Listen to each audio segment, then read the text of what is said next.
Commander Jake Morrison stood in the ruins of what used to be New Geneva Station. The metal walls were twisted and burned. Pieces of broken glass floated in the zero gravity. 3 months ago, this had been humanity's proudest space station. Now it looked like a graveyard. Jake held a small device in his hand. The message had come from the aliens just an hour ago. He read it again, hoping the words would change. They did not. To the human species, the message began. You've lost this war. Your fleets are destroyed. Your colonies are defenseless. We offer you one final chance to survive. Jake floated through the broken corridor toward the command center. Humans worked around him, trying to fix what could be fixed. They all knew it was pointless. Earth had maybe 50 ships left. Aliens had thousands. The war had started 2 years ago when humanity met the galactic hegemony. At first, it seemed like a dream come true.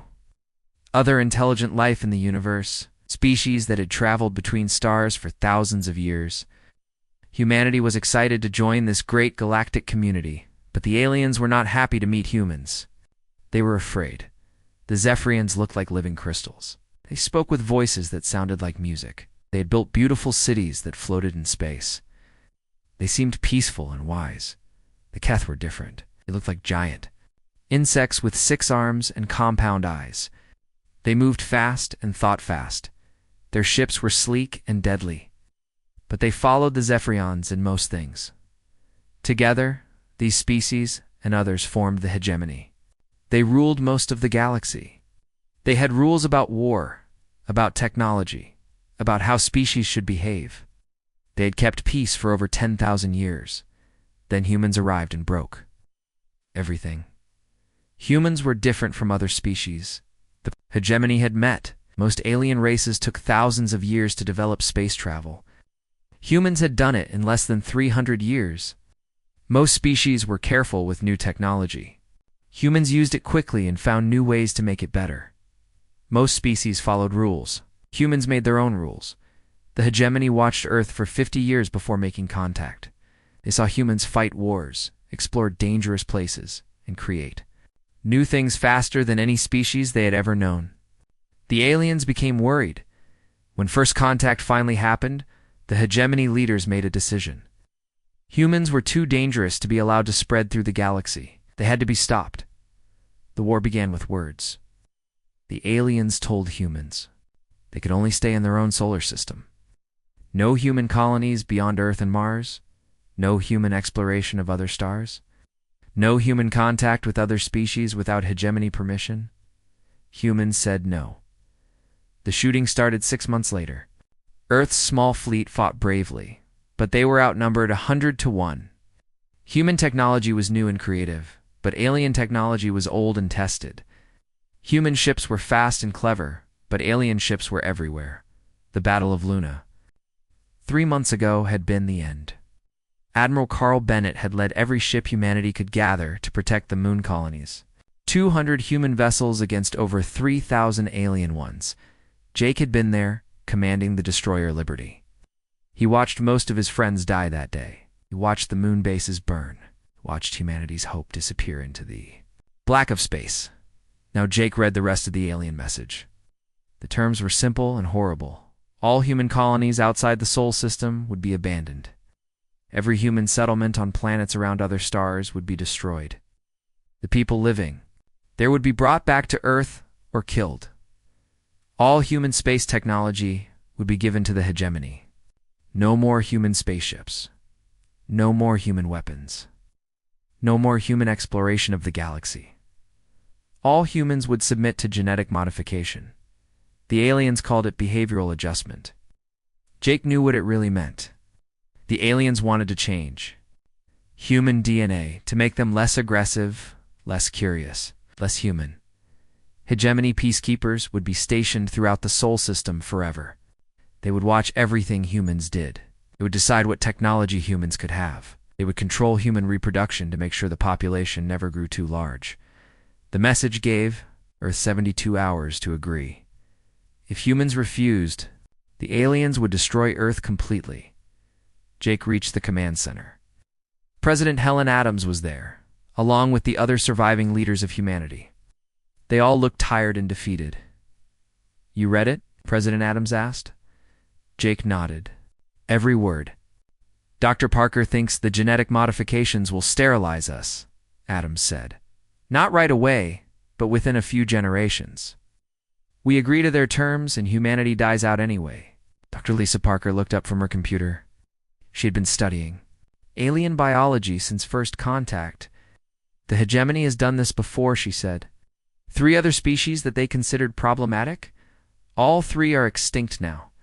Admiral Bennett stood by the broken window, looking out at the stars.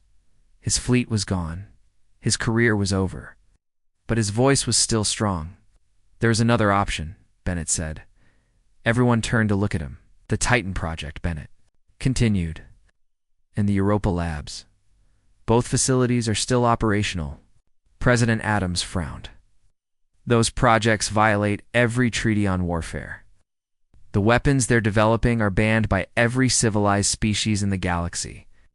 The hegemony wants to make us extinct," Bennett replied. "I don't think they care about our civilization anymore." Jake had heard rumors about the secret projects, research stations hidden in the outer solar system, scientists working on weapons that used new physics, new mathematics, new ways of destroying enemies, the kind of weapons that could kill planets. "How bad are we talking?" Adams asked. Bennett pulled up a holographic display. Images appeared in the air above them. Ships that looked wrong somehow, like they didn't belong in normal space. Weapons that bent light around them. Diagrams of devices that Jake couldn't understand. "Bad enough to win," Bennett said. "Bad enough to make sure no one ever threatens humanity again. Bad enough to become the thing every other species fears." Dr. Parker shook her head. "We become what the aliens say we become what the aliens say we are. Dangerous. Unpredictable. A threat to the galaxy." "We're already a threat to them," Jake said quietly. That's why they want to kill us." President Adams was quiet for a long time. Outside the broken station, space was dark and cold. Somewhere out there, alien fleets waited for humanity's answer. Ships full of beings who thought humans should be pets or corpses, but nothing in between. "How long would it take to deploy the new weapons?" Adams asked. 6 weeks to position everything," Bennett answered. "The hegemony won't expect it. They think we're beaten." "Are we beaten?" Adams asked. Jake looked around the ruined command center. At the tired faces of humanity's leaders.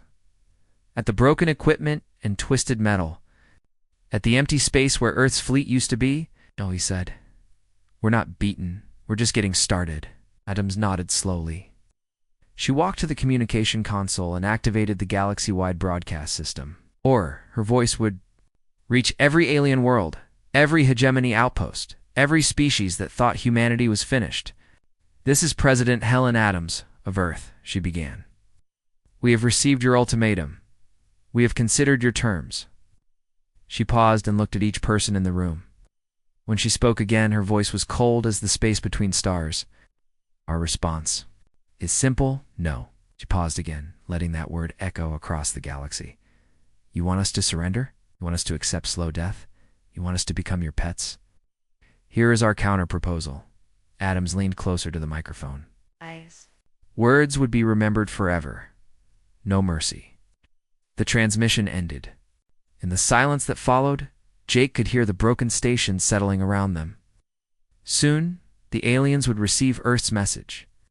Soon, they would realize that humanity had chosen war over extinction. Jake smiled for the first time in months. The aliens thought they knew what humans were capable of. They were about to learn how wrong they were.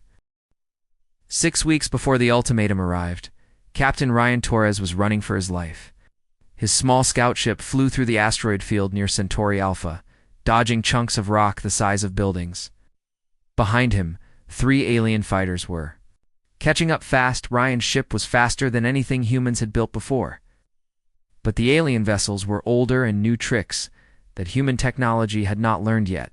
They fired blue energy beams that missed his ship by inches. The beams turned asteroids into glowing dust. "Todd, come on, baby," Ryan whispered to his ship. "Just a little further. He's not supposed to be here." His mission was simple reconnaissance. Fly to the edge of hegemony space. listen to their radio signals, and return to Earth with intelligence. But Ryan had discovered something much more important than troop movements or supply lines. He had recorded a private conversation between two hegemony commanders. A conversation that revealed the truth about this war. The alien fighters were closing. In Ryan dove his ship between two massive asteroids, scraping paint off his hull. The aliens followed, their weapons charging for another shot. Ryan knew he had maybe 30 seconds before they destroyed him. Then space around him flickered and went dark. Ryan blinked. His instrument showed nothing. No aliens, no asteroids, no stars. His ship was floating in empty blackness. A voice spoke over his radio. A human voice. "Captain Torres, this is Lieutenant Amy Rodriguez. Welcome to nowhere." Ryan looked around. Slowly, shapes began to appear in the darkness. Other ships, human ships. But they looked wrong somehow, like they were not completely there. "Rodriguez? How did you find me? Where are we?" "We're in phase space," Amy's voice replied, "halfway between real space and somewhere else. The aliens can't see us here, can't follow us, can't even detect us."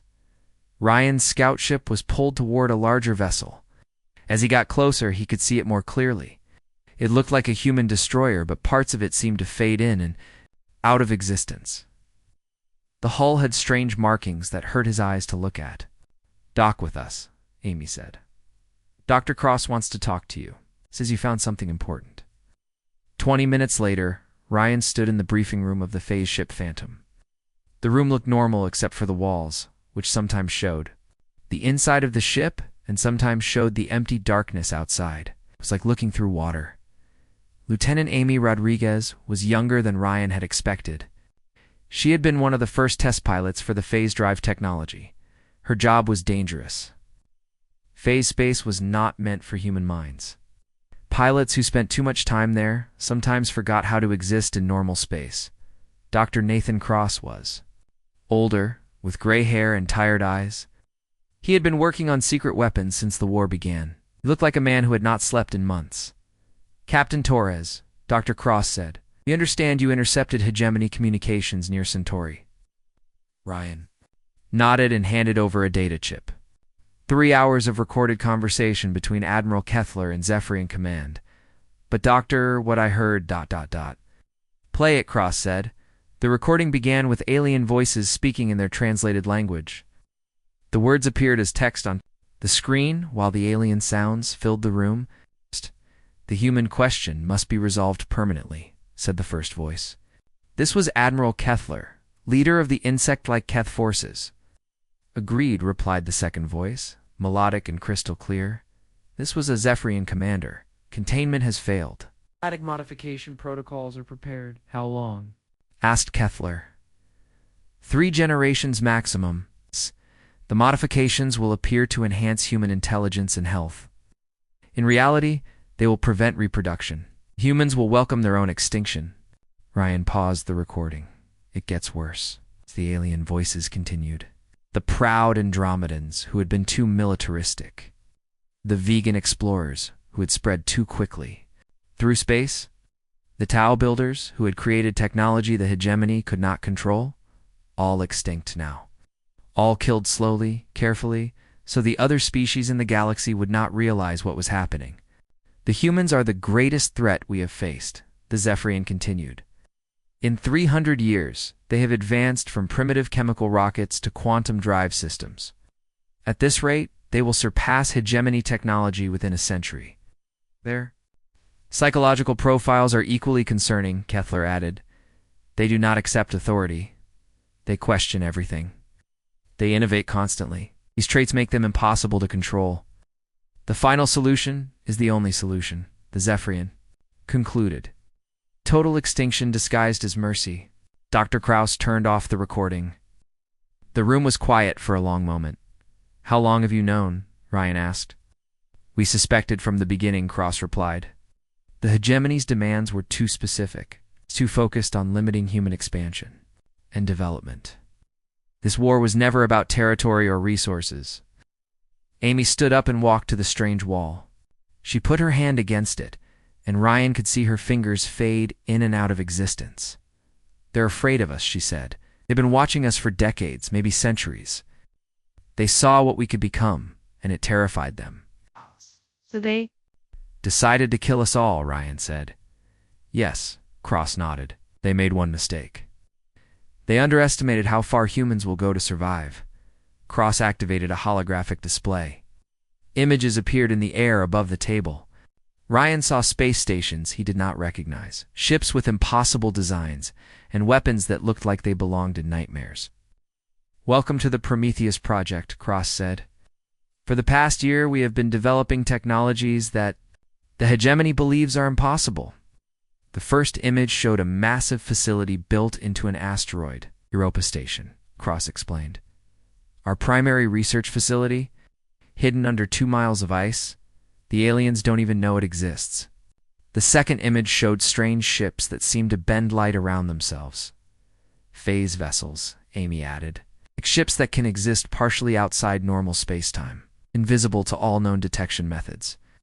The third image made Ryan step backward. It showed a device that looked like a black sphere surrounded by spinning rings. Energy crackled around it like lightning. "Probability bombs," Cross said quietly. "Weapons that can alter the fundamental laws of physics in localized areas. We can make gravity work backward. We can make time move slower. We can make matter forget how to exist. That's impossible," Ryan whispered. "The hegemony thought so too," Cross smiled. "That's why it will work." Cross showed more images. Quantum viruses that could infect alien computer systems. Dimensional minds that existed in multiple realities at once. Communication weapons that could turn an enemy's own networks against them. "How long have you been planning this?" Ryan asked. "Since first contact," Cross replied. "President Adams authorized the Prometheus Project the day after we met the hegemony. She said we needed insurance, just in case the aliens were not as friendly as they seemed." Amy laughed, but it was not a happy sound. Turns out she was right. Cross continued the briefing. The Prometheus Project had facilities throughout the solar system, hidden bases on Titan, Europa, and the moons of Jupiter. Research stations in the asteroid belt. Even secret laboratories on Mars, disguised as mining operations. Thousands of scientists and engineers were working on projects that violated every known law of physics. They were creating weapons that would make humanity the most dangerous species.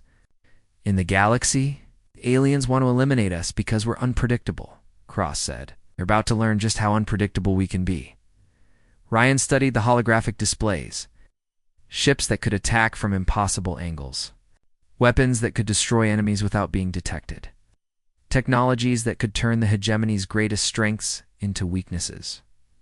"What do you need from me?" Ryan asked. "Intelligence," Amy replied. "We know where their major communication hubs are located. We know their fleet positions. But we need real-time updates on their movements." Cross leaned forward. "Captain Torres, phase space technology allows us to observe the enemy without being detected. We can position ships throughout hegemony space, gathering information and preparing for coordinated strikes." "When do we attack?" Ryan asked. "Soon," Cross said. "The aliens think they have us cornered. They think we're desperate and defeated." "They're not wrong about the desperate part." Amy walked back to the table. Her form seemed more solid now, as if talking about the mission had made her more real. "They're going to offer us surrender terms," she said. "Generous terms from their perspective, a chance to live as their pets instead of dying as their enemies." "And when we refuse?" Ryan asked. Cross smiled, and Ryan realized it was the most frightening expression he had ever seen on a human face. "Then we show them what humans do to species that threaten our children." The meeting ended with Ryan receiving new orders. But now he would also be coordinating with other phase ships, building a network of invisible observers throughout alien space as Ryan prepared to leave the Phantom. Amy grabbed his arm. "Captain," she said, "when this starts, it's going to be bad. Worse than anything the galaxy has seen before. You ready for that?" Ryan thought about the alien conversation he had recorded, about species extinct for refusing to submit.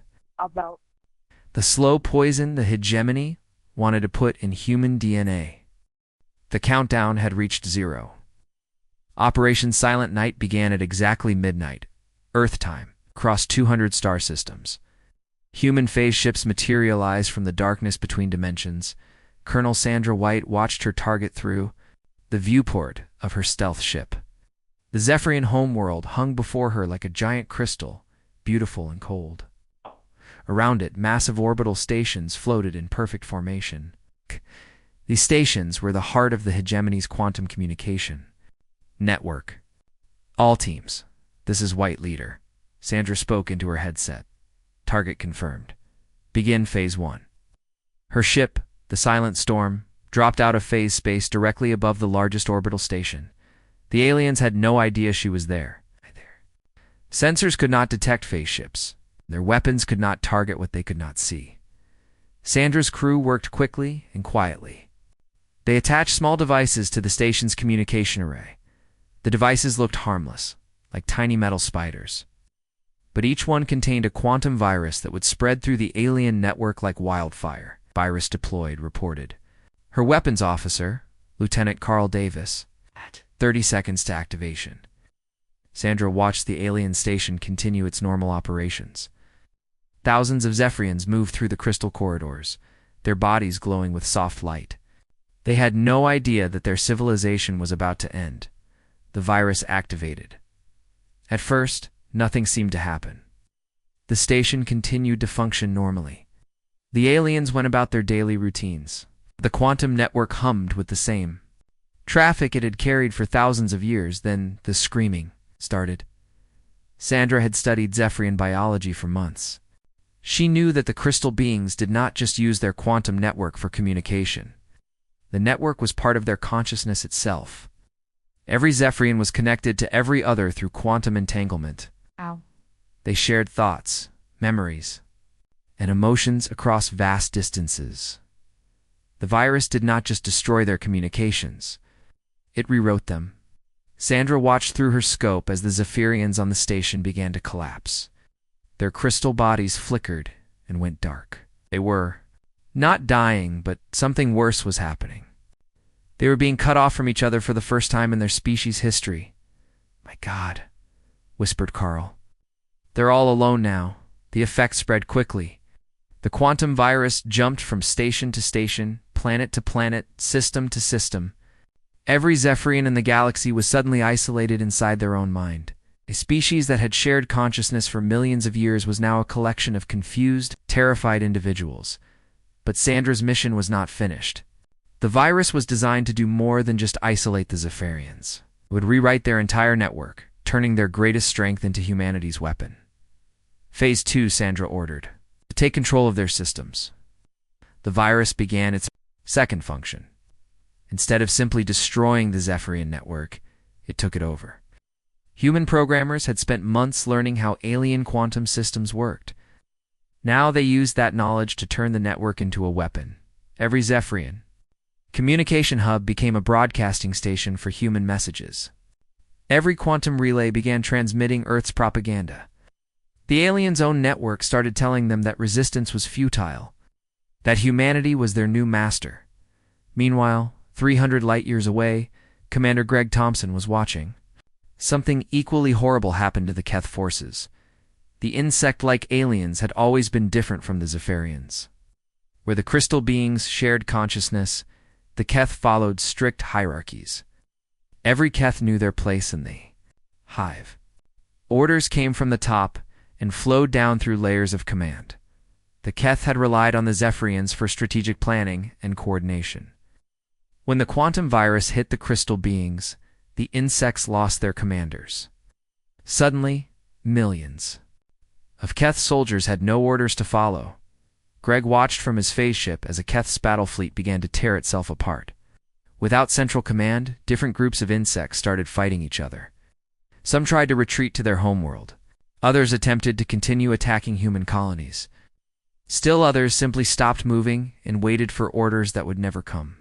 Sir reported his communications officer, receiving surrender signals from 17 different Keth commanders. They're all claiming to be the legitimate leader of their forces. Greg smiled grimly. Let them fight it out among themselves. Keth had organized their entire society around following orders. When those orders stopped coming, They did not know how to function. Some reverted to primitive instincts, attacking anything that moved. Others shut down completely, waiting for someone to tell them what to do. On the Keth homeworld, chaos was spreading even faster. Without the Zephyrian network to coordinate their activities, different hive cities began competing for resources. Ancient rivalries that had been suppressed for thousands of years suddenly erupted into violence. Greg received reports from human observers throughout Keth space. The insect civilization was collapsing, not from human attacks, but from their own inability to function without external guidance back on Earth. Dr. Elena Vasquez monitored the operation from the command center beneath the Rocky Mountains. Banks of computers showed the progress of the quantum virus as it spread through the galaxy. Green lights indicated successful infections. Red lights showed systems that were fighting back. Most of the lights were green. Dr. Vasquez called one of her assistants. "We're getting unexpected readings from the Rigel sector." Lena walked over to the display. The Rigelians were a scientific species that had remained neutral in the war between humanity and the hegemony. They were not supposed to be affected by the virus. "The quantum virus is spreading beyond our target networks," the assistant reported. "It's jumping to systems we didn't program it to attack." Lena felt her stomach drop. The virus was supposed to be selective, only affecting hegemony communication networks. But quantum entanglement was more complex than human scientists had realized. The virus was following connections they had not known existed. "Show me the spread pattern," Elena ordered. The holographic display showed the galaxy as a web of light. Each line of light represented a quantum communication link. Lena watched as the virus spread along these links, jumping from the hegemony networks to neutral species, then to other networks, then to others. "It's not stopping," she whispered. "It's going to hit everyone." Elena's worst fears were confirmed over the next few hours. The quantum virus reached the peaceful Altarians, cutting off their planet-wide communication system. It infected the trader networks of the vegan merchants, stranding thousands of ships in deep space. It even reached the isolated systems of species that had never heard of Earth or the hegemony. Captain Michelle Brown was leading a patrol near the edge of human space when the distress calls began. Her ship, the Defiant, received dozens of emergency signals from alien vessels. "Human ship, this is the Andromedian freighter Stardancer," came one transmission. "Our navigation systems have failed. We cannot contact our homeworld. Please assist." "This is the Centaurian science vessel, Deep Thought," came another. "Our quantum computers have been infected with an unknown virus. Are you responsible for this?" Michelle found herself in the strange position of receiving surrender offers from species that had never been enemies. Alien commanders who had never fired a shot at humanity were begging for mercy. "Captain Brown," came a transmission from an unknown alien vessel. "We know you are human. We know your species has done this. Offer our complete submission. Please restore our communications. We will serve Earth in any way you demand." Michelle reported the situation to Earth Command. The response came back quickly: "Accept all surrenders. Offer no assistance. Let them understand the price of threatening humanity." But Michelle felt sick as she watched alien ships drift helplessly through space. Many of these species had nothing to do with the war. They were innocent victims of humanity's revenge. The quantum virus continued to spread. Within 72 hours, every major communication network in the galaxy had been infected. Interstellar civilization, which had existed for over 10,000 years, collapsed in less than 3 days. On the Zephyrian homeworld, the crystal beings wandered through their cities like ghosts. Each one was trapped in their own mind, unable to connect with others. Some tried to communicate through primitive methods like light signals or physical touch, but after millions of years of shared consciousness, they had forgotten how to be individuals. The Keth homeworld was burning. Different hive cities fought savage wars against each other. Insects had reverted to their pre-space flight behavior, treating every other group as competition for resources. Other species faced different fates. The Rigelians, who had always been scientists, began frantically trying to develop new communication methods. The Altarians, who were naturally peaceful, fell into despair as their world-spanning democracy collapsed without instant communication. Dr. Vasquez watched it all from her command center. The operation had succeeded beyond their wildest expectations. The hegemony was destroyed. But so was everyone else. Dr. Vasquez, her assistant, called out, "We're receiving a transmission from the Galactic Council." What's left of it, anyway? 2 months after Operation Silent Night, Major Kevin Hayes flew his ship through the ruins of what used to be the greatest civilization in the galaxy. The Zephyrian homeworld still looked beautiful from space, but Kevin knew the truth. It was a tomb. His mission was simple.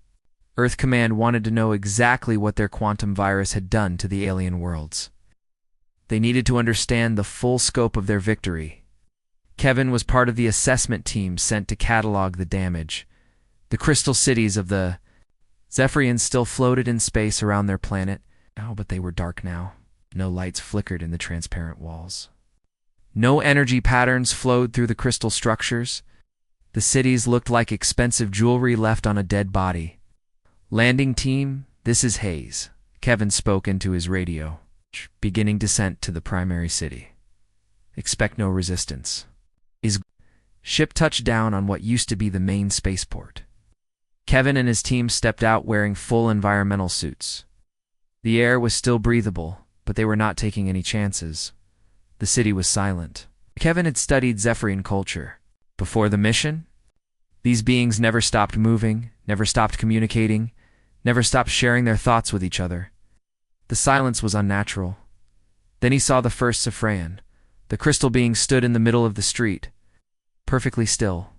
Its body was transparent, but cloudy, like glass that had been damaged.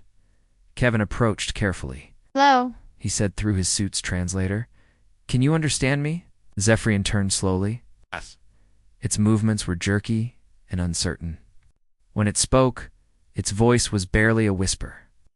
"Alone," it said. "So alone. Where are the others? Where are the voices?" Kevin felt a chill run down his spine. This creature had lived for thousands of years as part of a shared consciousness. It was trapped inside its own mind with no idea how to function as an individual. "The others are still here," Kevin said gently. "They're just like you now, like me," the Zephyrian repeated. "But I am nothing. I am empty. Where is the great song? Where is the unity?" Kevin moved past the confused alien and continued deeper. Into the city. He found more Zephyrians, all in the same condition. Some stood motionless, like statues. Others wandered aimlessly through the streets. A few had tried to physically connect with each other, pressing their crystal bodies together in desperate attempts to share thoughts. None of it worked. The quantum virus had severed the connections that made them who they were. They were still alive, but they were no longer truly Zephyrian. Kevin's team documented everything. They took pictures, recorded conversations, and measured energy levels. The data would help Earth Command understand how completely they had one in another part of the galaxy. Captain Laura Mason was discovering something even worse. The Keth homeworld was burning, not with fire, but with war. Laura's ship orbited high above the planet, watching through powerful telescopes as different hive cities fought savage battles against each other. "Captain," reported her science officer, "we're detecting massive population loss. The planet had 12 billion Keith before the virus hit. Current estimates suggest less than 2 billion survivors." Laura studied the displays. The insect aliens had always been organized, disciplined, efficient. Now they were acting like wild animals. Without the Zephyrian network to coordinate their actions, the different hive cities had turned on each other. "It's not just war," the science officer continued. "Many of the hives have simply shut down. The Keth inside stopped working, stopped eating, stopped doing anything. They're just waiting for orders that will never come." Laura had read the psychological profiles of the Keth species. They were bred to follow commands. Their entire society was built around hierarchy and obedience. When the chain of command broke, they had no idea how to survive. "Any attempts at communication?" Laura asked. "Several groups have tried to contact us," replied the communications officer. "Each one claims to be the legitimate government of the Keith Empire. They're all offering to surrender, but they want us to choose them as the official leaders. Alora Shook her head. The Keth could not even surrender properly without someone telling them how to do it. On Earth, Dr. Amanda Foster was working on humanity's next phase of operations. Her laboratory on Mars was developing technology that could selectively restore quantum communications. Earth could now choose which species to reconnect and which to leave isolated forever. The key is controlled restoration, Amanda explained to her team. We can create limited networks that we control completely. Any species that wants to communicate with the outside galaxy has to go through our systems. The technology was elegant and terrifying. Earth would become the galaxy's telephone operator. Every message, every signal, every communication between star systems would pass through human-controlled networks. What about the species that try to develop their own systems? Asked her assistant, Dr. Mark Davis. We monitor all technological development, Amanda replied. Any attempt to create independent quantum communication triggers an automatic virus response. They get cut off again. The system would make Earth the permanent master of galactic communication. No species could coordinate any action without human permission. No government could function without Earth's approval. No military could operate without human oversight. But some species were adapting faster than expected. Intelligence reports from across the galaxy showed that several alien races were developing workarounds. The Rigelians were experimenting with faster-than-light messenger ships. The Altarians were building networks of relay stations that used older non-quantum technology. The Draconian Empire had gone completely silent, which worried Earth Command. More than surrender offers, President Adams called an emergency meeting of the Earth Council. The surviving leaders of humanity gathered in the secure bunker beneath Geneva to discuss the next phase of their strategy. The virus worked too well, Adams said bluntly. We've isolated every major civilization in the galaxy. But some of them are trying to rebuild. Admiral Bennett studied the intelligence reports. The Draconians worry me most. They've cut off all communication completely. We have no idea what they're doing. Dr. Foster presented her solution. Implement the protocol system. Any species that wants restored communications must accept our terms completely. Human observers on every world. Human approval for all technology development. Human control of all interstellar travel. And if they refuse, asked General Patricia. Scott? They stay isolated, Adams replied. Forever. The room was quiet while everyone considered the implications. Earth was offering the galaxy a choice between slavery and isolation. Most species would choose slavery, but not all of them. Captain Don Rodriguez was patrolling the edge of human space when his sensors detected something impossible. A ship was approaching at faster than light speed, but it was not using quantum drives or any technology Earth recognized. Unknown vessel, this is the Earth ship Guardian, Dan transmitted. Identify yourself immediately. The alien ship dropped out of faster-than-light travel and hung motionless in space.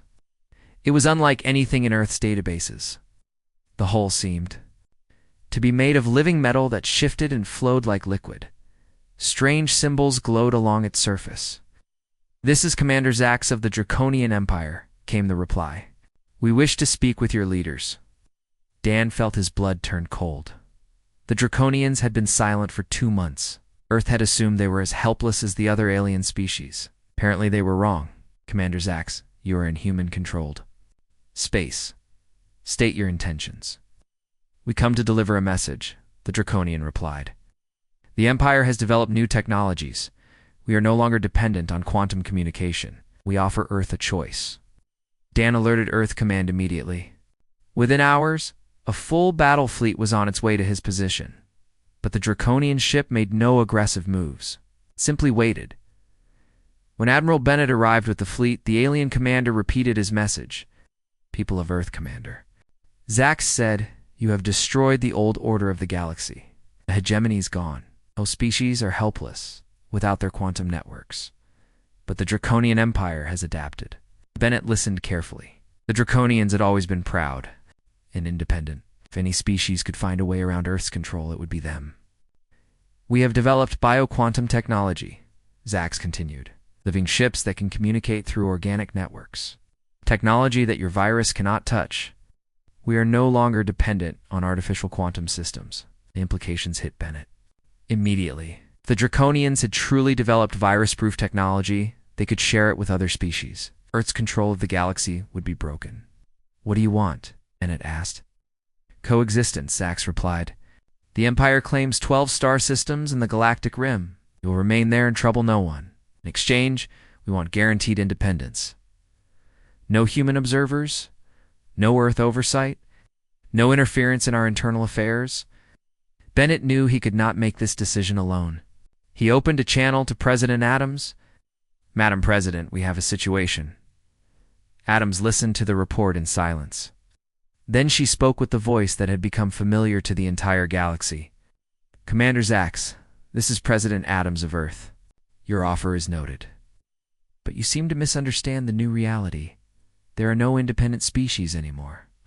There is only Earth and those who serve Earth. 5 years after the war ended, Ambassador Claire Roberts stood at the window of New Geneva Station and watched the future of the galaxy unfold. The station had been rebuilt, bigger and more impressive than before. Now it served as the administrative center for humanity's galactic empire. Below her, alien ships waited in long lines for permission to dock. Zephyrian crystal vessels that moved slowly and carefully, their pilots still learning how to function as individuals. Keth military ships that had been converted to cargo haulers, their insect crews following human orders with mechanical precision. Even proud Altarian explorers humbled themselves before human customs officers. Claire had been Earth's ambassador to the galaxy for 3 years now.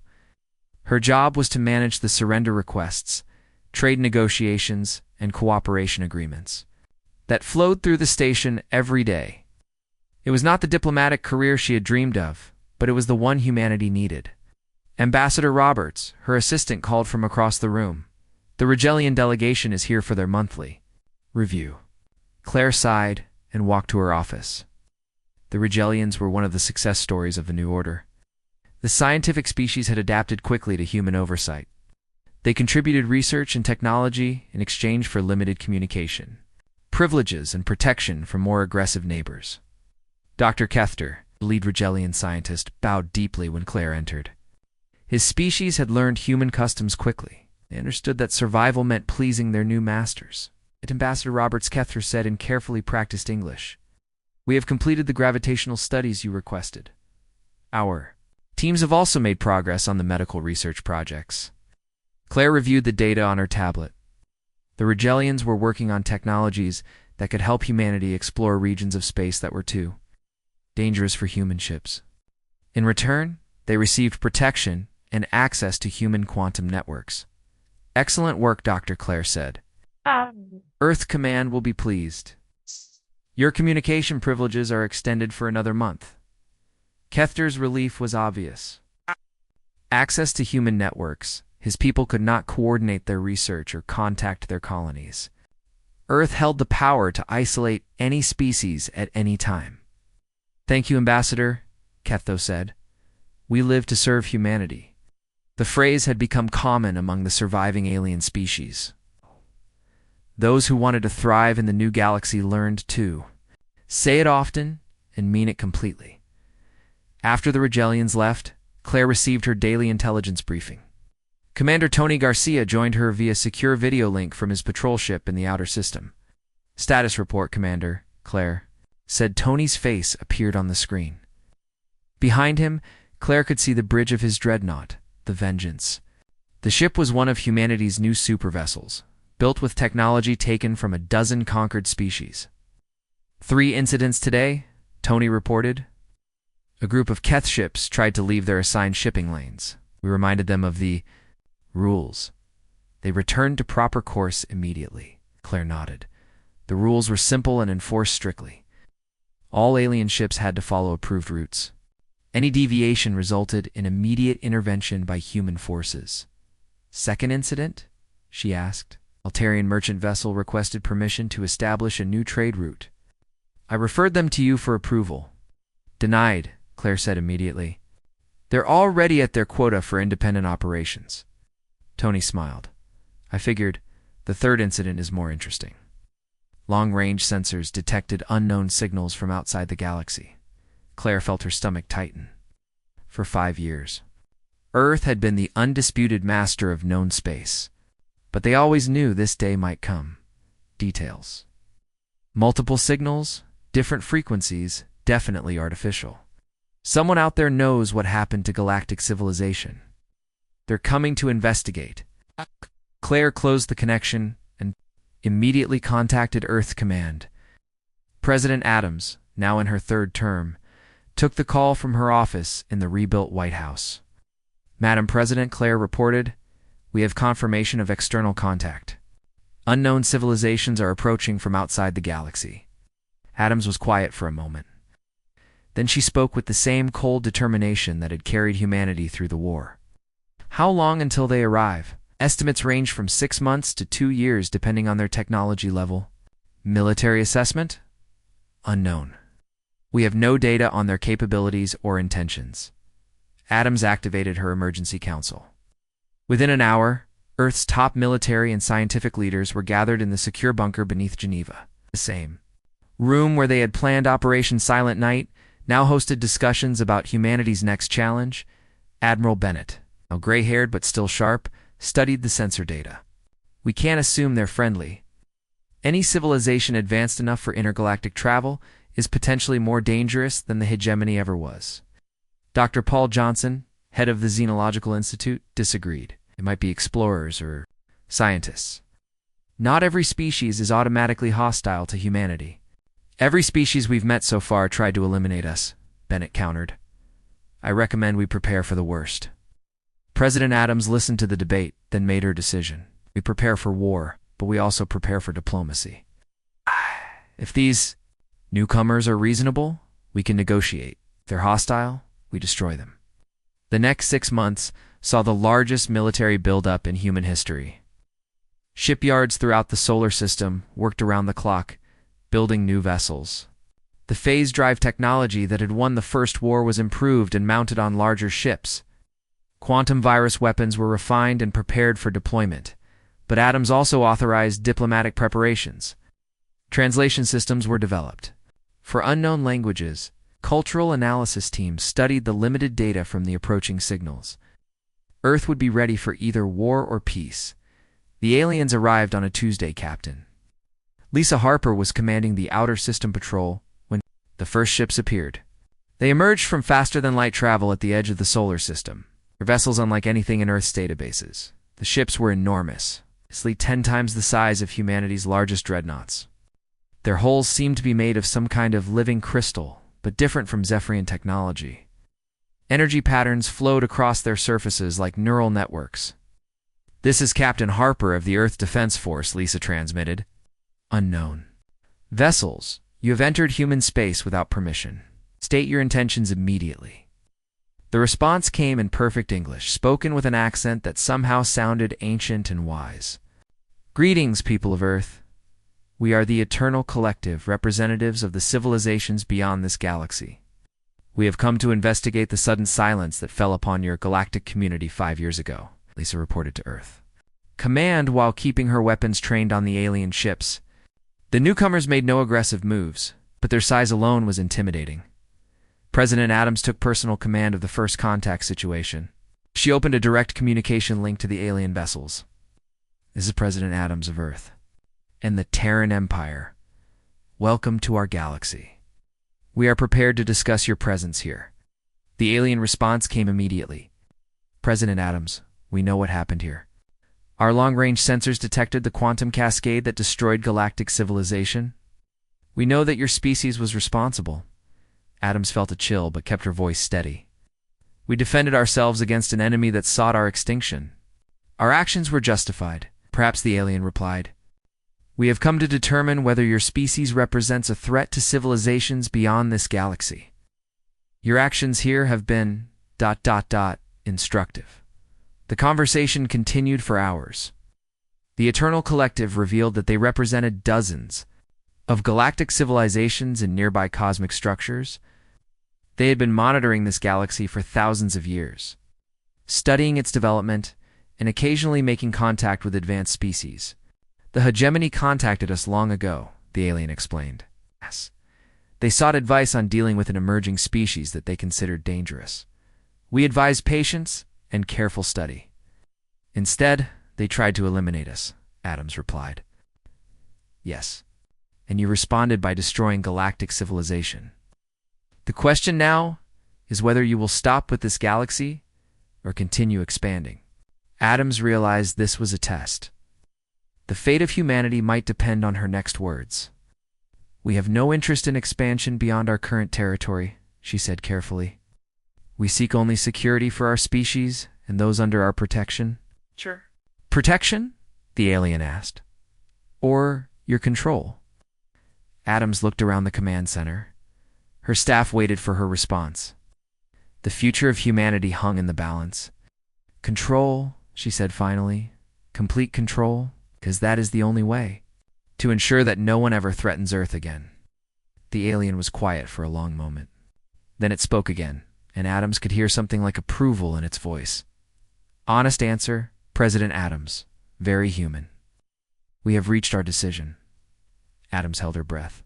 The Eternal Collective will not interfere with your governance of this galaxy. You have proven that your species can defend itself effectively. However, we will be watching. Any attempt to expand beyond this galactic boundary will be met with immediate action. The alien ships began to withdraw toward the edge of the solar system. One final message, people of Earth, the alien said.